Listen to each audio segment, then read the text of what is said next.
Welcome back to the Dark Elves Abridged. Last time we were doing a back and forth war with the lizard men. We had some wins and some losses, some unexpected losses too, because they turned out to be quite strong.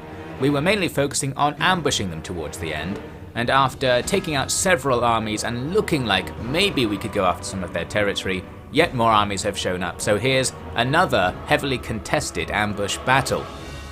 Like last time, we're going to have to contend with these orange pterodactyl units that are quite powerful, but unlike last time, we have a couple of advantages on our side. As for the strategy, it's the same as last time. There seems to only be one ambush map. We keep fighting in the same situation. So I'm doing the old shoot from both sides with crossbows, but now I also have the Sword of Cain actually working, so we can unleash some magic on the enemy while they're close together. My Hydra here is trying to tank the enemy's powerful birds, while in the middle this chariot is the aggro beacon. We're locking everything together here in the middle while the bolt throwers throw their bolts into the enemy's blobs of infantry to grab some kills.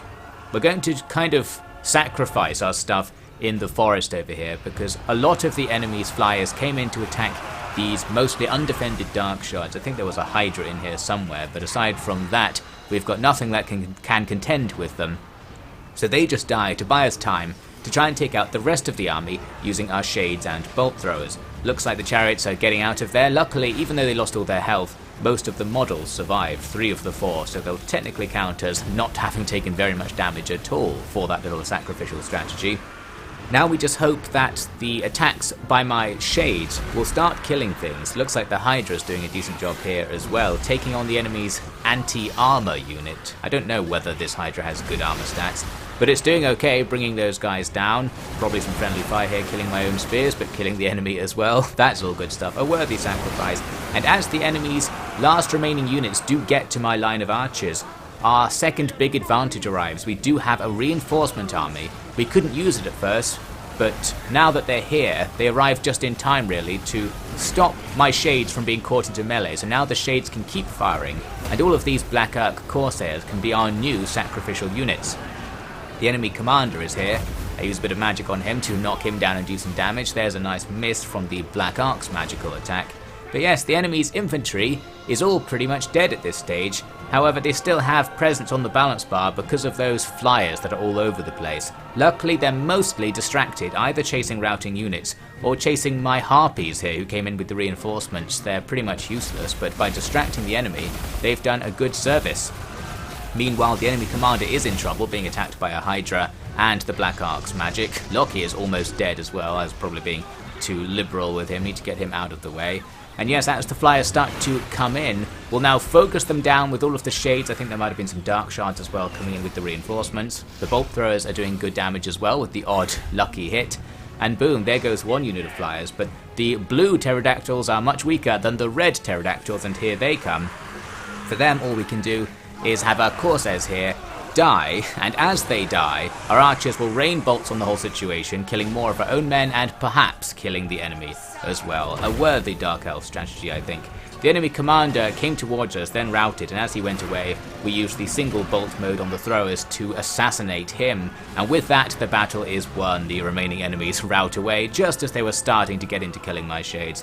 And as you may recall, those orange things have some trait which means if their morale's low, they do less damage, so it gets safer and safer to fight them the more you're winning the battle, basically. Eventually everything else routs. It's a close victory. It was by no means free. We actually lost one of our Hydras, which is annoying. We didn't see it in the replay. I think it might have been in the forest somewhere, in the sacrificial battalion at the start of the battle.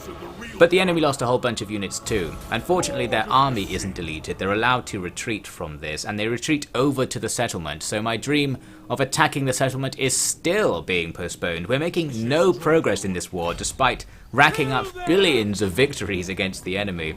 So here's a chance to finally finish them off. Now that they're by the town, we can besiege the town. That's a hopeless situation, but the only purpose to that is to get the garrison out of this battle. And actually, the balance bar seems to be pretty much the same as it was before the ambush. It's the same two armies, depleted by the fight, just challenging each other again. Perhaps we're slightly better off than we were last time, but it's not an ambush this time either. Then actually, As it turns out, we're more better off than I thought here in the real battle, which apparently I couldn't be bothered to film the replay for, I guess because this is quite a simple one really. My mostly ranged units army just lines up with our inferior units in front to basically just die when all of the Ripperdactyls come in.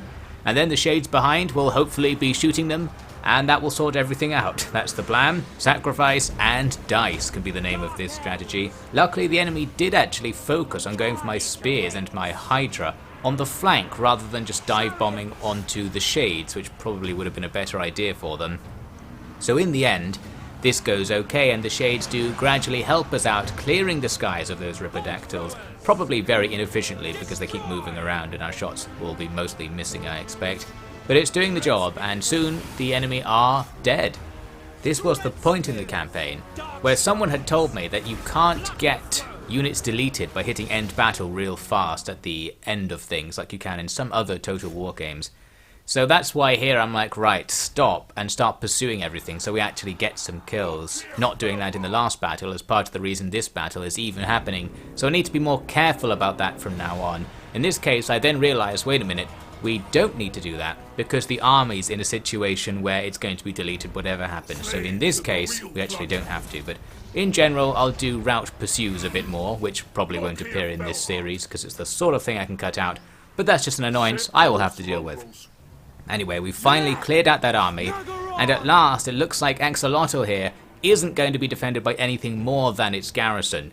The garrison though is still quite big, and our armies are beaten up and the first one's quite small. Plus we can't attack right now anyway because I need to make some siege equipment, or as I finally discovered, put a siege attack type unit in the smaller army so we can actually do that. For now what I'm thinking is, can I get into recruitment range of the Ark? If I move slightly to the east with Lustria, I can actually get some more units and increase my replenishment speed.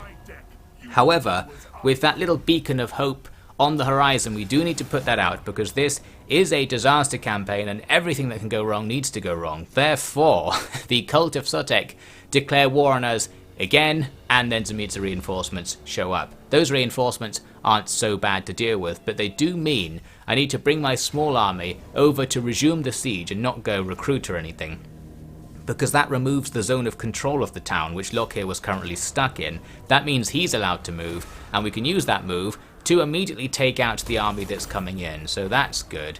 And now the question is, can I still get back to that mythical sphere where the Ark will start teleporting guys over to us? And the answer to that is yes. So now we're in a position to finally start getting strong again. We need to recruit a few more units into Lustria's force in particular to get a full stack. I'm going to go for the good units, the Shades, although that does mean I have to wait 2 turns to recruit rather than 1.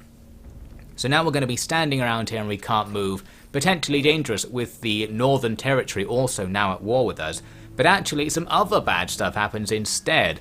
First, the Abominations, who I mentioned in the last part declared war on us, have actually showed up over there by Volcano Island, or whatever that place is called, so that could be trouble. Plus, even more troubling is this Skaven plague. An agent has spread a plague at the Blood Swamps. It's actually been spread both here and in our home territory, and over in the Lizardman territory, Axolotl, to the southwest. So this plague is everywhere now, and the plague works similar to regular plague in other Total Wars, where you just take attrition all the time. So those settlement garrisons are now going to be disappearing. Here this actually works slightly to our advantage because the enemy have the plague as well, so we can kill some of their garrison before we get plague, that is. And then there's the Abomination situation. What I can do is move this army back. That army was actually sitting in this very settlement for the last few turns to control public order. I mentioned last time I had public order issues over at the Volcano Islands. So I moved that force back to defend, and then, while poking about in the diplomacy menu, I found I was actually able to get a peace treaty with the Abominations instead, so that's a lot better, although it does mean I've wasted this army's move this turn, and I make it worse by bringing them out of the settlement for no reason afterwards, so overall, a pretty bad order of moves there, but it does mean we're not going to be attacked, so that's something. Then as we move on towards the next turn, the Skaven faction that spread the plague, which actually quite likes me for some reason, then offers peace. I get some cash off them. I'm not sure where they are. I think they might be a faction that took over the Lizardman territory I took a while ago up to the north somewhere. Anyway, so now the chance of plague happening again, I guess, is lower, but it's still going to be annoying for a while, as we'll see. For now, though, we're back to the Axolotl Siege, where this time we have a full stack available, and we've somewhat replenished as well. That balance bar kind of tells me I should still do this one, but I just really didn't want to. I don't enjoy the siege attacks at all, and I don't think they make for good content either. So I thought, I'll just auto-resolve, and actually it was okay. We only got a close victory, but no units lost, so we can just get the stuff back with any luck, and that will be that. So there you go, we have finally made some progress in our war against the Itza lizard men. And with that done, my first thought is right, let's get out of this war. Now that I've dealt that blow to them, I hoped they would take a peace treaty, and indeed they will. This is absolutely essential to us, then turning our defences around to go for the Cult of Sotek instead. We get some cash off them as well, which is always handy with my tendency to run up a deficit trying to hire good units all the time. So yes, now our main force under Lockyer will focus on dealing with the Cult of Sotek. I thought I'd mention here as well that I have been trying to do this a lot during this campaign, basically throwing all my money at Lothern to see if they'll stop attacking me, because that's the absolute key to making progress in this campaign, would be not having to worry about the elves or not having them invade me. So far, they are not interested, and they're still not engaged in major wars elsewhere, so they're focusing on me, which is hyper annoying for us. We got one of these random events at the start of the next turn, which gave a nice trait to one of my miscellaneous commanders, a trait that makes him much better at using shades, the star unit of our campaign so far. So I thought that's good. He doesn't have any right now, but I figured I'd leave myself a reminder, because the chance of me forgetting the traits on these Misk generals is 99%. So now he is Shadesman. Hopefully one day he will come back with an army of especially buffed Shades to help us out. Now let's review the current swath of bad news. Firstly, Lothern are back. This is actually the Avalon army, but it confederated into Lothern at some point. So it's that same lady who had the Sword of Cain that we fought earlier, whose name I forget. She is back with a bunch of dragons and stuff, and we're in massive trouble, especially because our local army has been infected with the Skaven plague, meaning it takes constant, quite heavy attrition, and it gets debuffed in battle. The garrison, which I was relying upon to defend this location against Lothern invasions, is going to have the same problem, and it's already taken enough attrition to bring it down to or below half strength, meaning this is just the worst possible setup as usual. It's strange because Lothern left us alone for like 5 turns, and if they had invaded then that would have been fine, but to invade specifically right now is just the worst possible thing for us. We also need to deal with the Cult of Sotek, of course. With them though, I wasn't so worried. I was thinking, well, they might invade and do something, but we're much more likely to be completely stomped and wiped out by that Lothern army than we are by the Sotek army. So given that, I diverted Lockyer to come towards the Blood Swamps instead and ignore the nearby Sotek force. The Lothern army indeed comes to besiege Blood Swamps with our dying force inside, and that siege for them is going to be very advantageous. The Sotek army comes down to attack my other force under Shadesman near Axolotl. I immediately retreat because he doesn't have much stuff. I was trying to recruit more staff, but that's not going to happen anymore. And now, that's another situation where we can't really hope to resist without reinforcements, but our only reinforcement option is to send Lockyer somewhere, and he is going to focus on the elf invasion right now. The Blood Swamps are just going to be getting weaker and weaker, both in terms of the garrison and the army inside. Unfortunately, the Lothern army hasn't contracted Skaven plague, so they're not dying, but you know who has? Well, Lockyer's army has contracted it, so now he is dying as well and will also be debuffed in battle. Very handy, but still we've no option but to try and resist. I didn't want to just advance as far as I could towards Lothern, because I thought they might break the siege and then go after Lockyer for a one-on-one. Instead, I'm going to hide him on the way, so hopefully they won't see me coming. They'll keep the siege going, and then we'll arrive suddenly next turn. That's the plan there. As for the Cult of Sotek, well, there's no particular plan we can use against them. One option I thought we could try is an agent action using my hero here to stop their army from attacking the town, but not only is that not very likely to happen, it's not powerful enough to stop them from moving this turn like in some of the other Total Wars. And broadly, I don't like using agent actions, because as a rule, you're always at a disadvantage to the AI, because there are more AI factions, so the very low agent caps mean that, broadly speaking, your agents will be killed, so there's no point really getting them out there in the field to be killed. I prefer to keep them in the armies where they're somewhat safe. Anyway, as for the plan at Axolotl, the plan is to run away. That's all we can do. I can try and save Shadesman and get him back to our home territory by trespassing through Itza's lands to the south, and we'll just have to sacrifice our recently gained territory, and here is that happening in fact. The garrison was basically dead because of the plague and because it had recently been killed by me as well. So that's just another reason to not bother defending on top of our army there, not actually being very good. That's that, but now we can make our counterattack with Locke here. This is an annoying situation really, because we have 2 stacks of troops available to reinforce, but because of unit caps, we can't use them. You can only have 2 armies in battle at a time. But both of the 2 reinforcement stacks are half dead, so we have 2 armies worth of stuff, over 3 armies, but that over 3 armies part means we can't use everything. Very frustrating.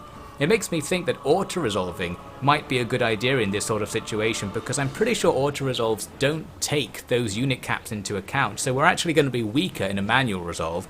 But that said, I did do it manually. It's better content after all.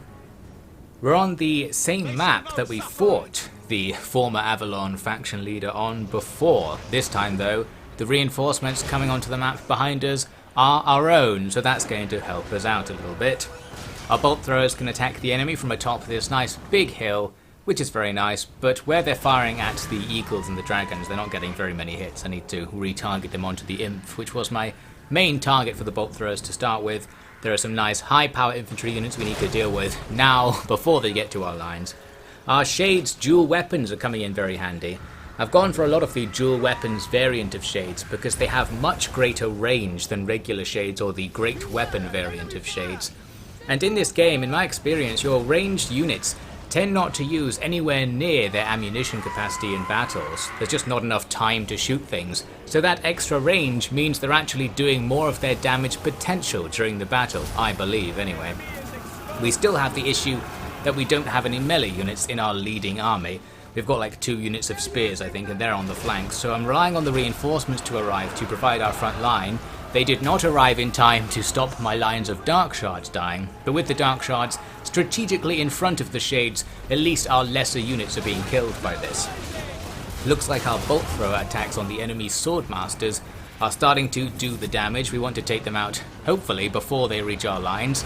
Looks like we're getting taken out at the same time. Our newly arrived Corsairs, who are going to form the front line in front of our army, basically die instantly due to the effects of the dragons and the enemy magic, or being stuck in these melees where the enemy dragons have landed in the middle of our formation.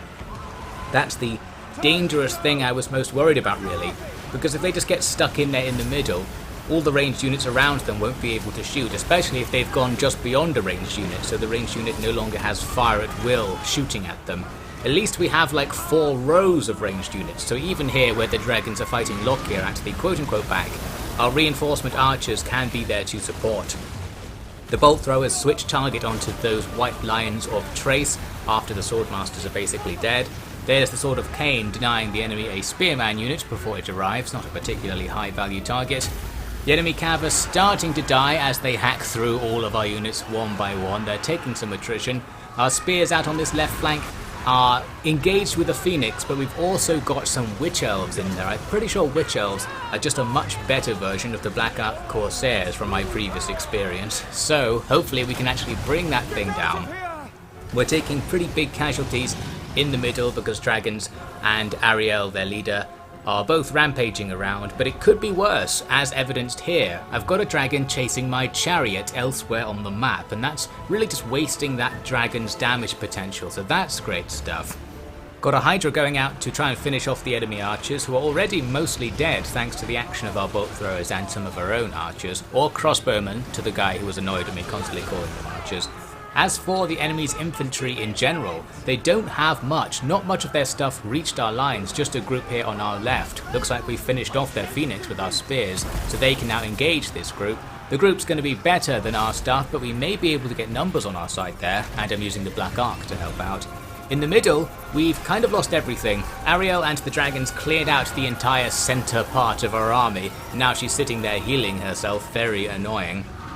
We've got the dragon that was chasing the chariot, now engaged with that Hydra that went out. Some dragon on dragon action. Our thing's actually not much smaller than their dragon, but I think it's a lower unit tier, so we're probably going to lose on stats. Not that I know what the stats actually are. Now we're going to start gaining our key advantage in this battle. With the enemy's units dying, and with more and more units coming in as reinforcements for us as our units die, we can form this perimeter around our lost center, shooting in with a load of ranged units, and Ariel actually routes and tries to escape, but looks like I was paying close attention because I slapped down the net thing to stop her, and then a bunch of arrows takes her out. The enemy's legendary lord is down, their morale is breaking. You can see on the balance bar we are straight up winning this battle, and most of their remaining stuff is going to rout away at this point. We finally have this one at long last. Annoyingly, their phoenix, their last phoenix here in the center, got the rebirth thing. They have a chance to come back when you kill them, so basically another phoenix showed up for all intents and purposes. But with the enemy's chain routing morale level, it doesn't fight and just runs away. And continuing on from what I said earlier, this time I didn't end the battle, I pursued, and in particular I was pursuing their hero here, making good use of the net again to force them into combat with Lockyer, and with Lockyer having the Sword of Cain giving him massive extra damage with his single attacks, we easily take the hero out. So now whatever happens, we've got their hero and their lord in this battle. After a while things are over, the field covered in deceased dragons, phoenixes, and most of our army to be fair, but their army as well. It was still a decisive victory for us. We did lose several units, including some of the good ones that are going to be difficult to replace. 2 of our 3 bolt throwers going down is annoying in particular. At least we can recruit all of these things from the Black Ark if we need to. Plus, a lot of our casualties were among the garrison of the town that was involved in that battle. And of course they don't really count because they'll just come back on their own while we're not paying attention. Overall then, not a bad fight. We've relieved the siege, and we can even go on to finish the enemy off so that they see total losses from this battle using my secondary army there. So great stuff, the invasion is over. Now we would be in a great position to counterattack if it weren't for the plague. We can't replenish after that fight, and in fact we're just going to keep dying. So Lockyer's army especially, which is already pretty dead after the fight, is going to be even more dead.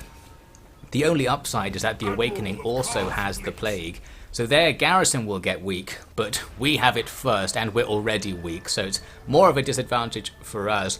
What I wanted to do was try and get back into a position where I could counterattack to take advantage of that win, but that's going to take us a few turns, so I'm skipping now like 4 or 5 turns ahead when the plague finally went away and I finally replenished and re-recruited the units that I previously lost. So we're ready to go, but all that time passing has meant the situation is no longer really to our advantage. Firstly, there was this: during the wait, the cult of Sotek brought their army over to start attacking our home region. Shadesman was actually in position to defend, so it's not all that bad. But remember, our home region also got hit by the plague, so we don't have much garrison on our side. But that's not really the issue. The big issue was that once I was ready and moved towards the Awakening, there was another Lothern army here. Luckily, it's not as strong as the one we just faced down previously, so I started thinking, well, maybe we can do the same thing we were doing against the lizard men. Instead of besieging the town, I got my armies to do the raid and ambush strategy, hoping they would come to attack the raiders. We'd ambush them with both stacks at the same time and bring them down. Unfortunately, that is not what happens. An army comes over by sea and lands next to us, and I always thought that's strange they went into the sea. But no, that wasn't them. There are 2 stacks here, and on top of the full stack garrison that no longer has plague. That's now going to be extremely difficult for us to make anything of. And in fact, we're probably back on the defensive, and a worse defensive than we were on before winning that battle against the Elves. I think the situation is degrading. Meanwhile, the Cult of Sotek go for this attack on our home territory. As I mentioned, our lack of garrison means that this is not a very good fight for us actually. I haven't done this fight yet in real life because this is where I rage quit with all hope being lost once again. If we do lose this battle and we get stomped by Lothern up north, this campaign could be over, so I'm going to have to try and get in there and pull something out of all this. It's certainly possible, but we'll have to see.